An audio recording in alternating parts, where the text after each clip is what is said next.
Assalamualaikum warahmatullahi wabarakatuh.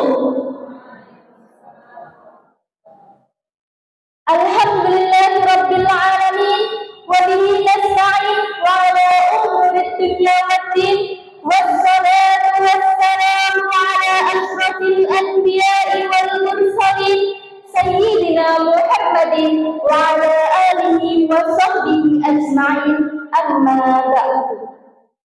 Puji syukur pada kita panjatkan kehadirat Allah Subhanahu wa Ta'ala yang telah melimpahkan rahmat dan karunia-Nya kepada kita semua, sehingga kita dapat hadir di sini dalam keadaan sehat tanpa halangan suatu apapun.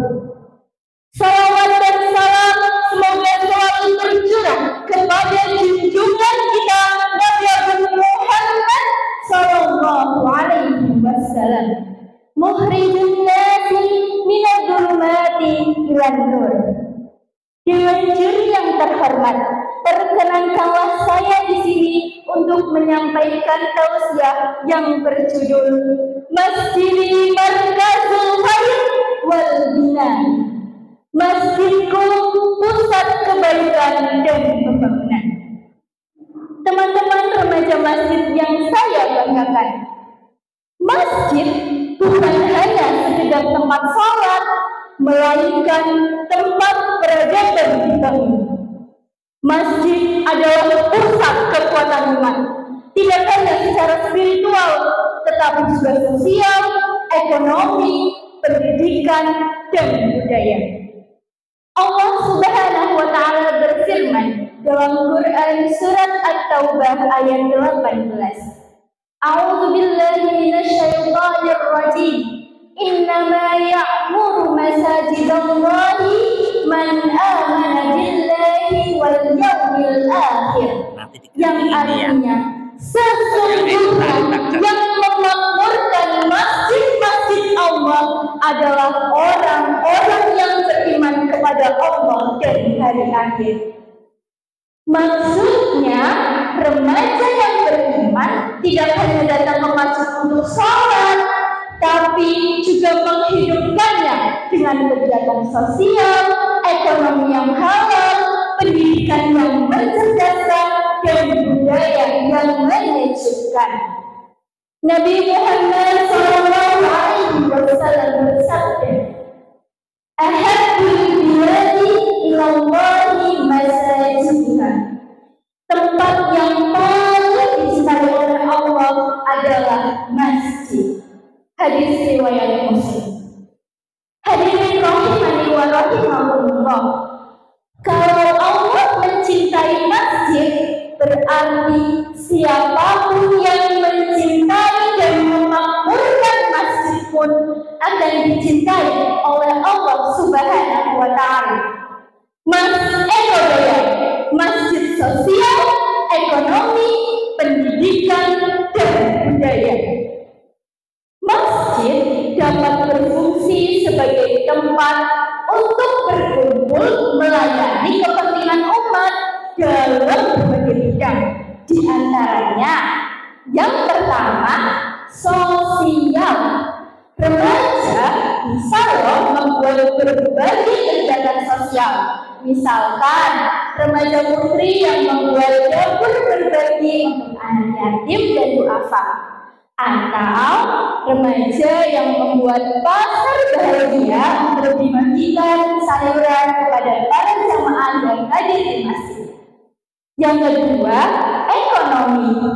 Masjid bisa menjadi pusat pemberdayaan ekonomi umat. Kita sebagai remaja harus punya motivasi yang kuat untuk bisa menjadi pemuda yang berkarakter, produktif, dan bermanfaat bagi orang lain. Sebagaimana disebutkan dalam hadis riwayat Al-Qudai yang menyebutkan bahwa khairun nas ila anfa'un nas, yang artinya sebaik-baiknya manusia adalah yang bermanfaat bagi orang lain. Contoh pemberdayaan ekonomi remaja putri yang membuat UMKM halal atau pelatihan syariah yang semua itu dapat menghidupkan ekonomi umat. Betul kan hadirin? Sudahkah masjid kita sesuai dengan harapan umat? Bermanfaat bagi banyak orang? Insya Allah ya.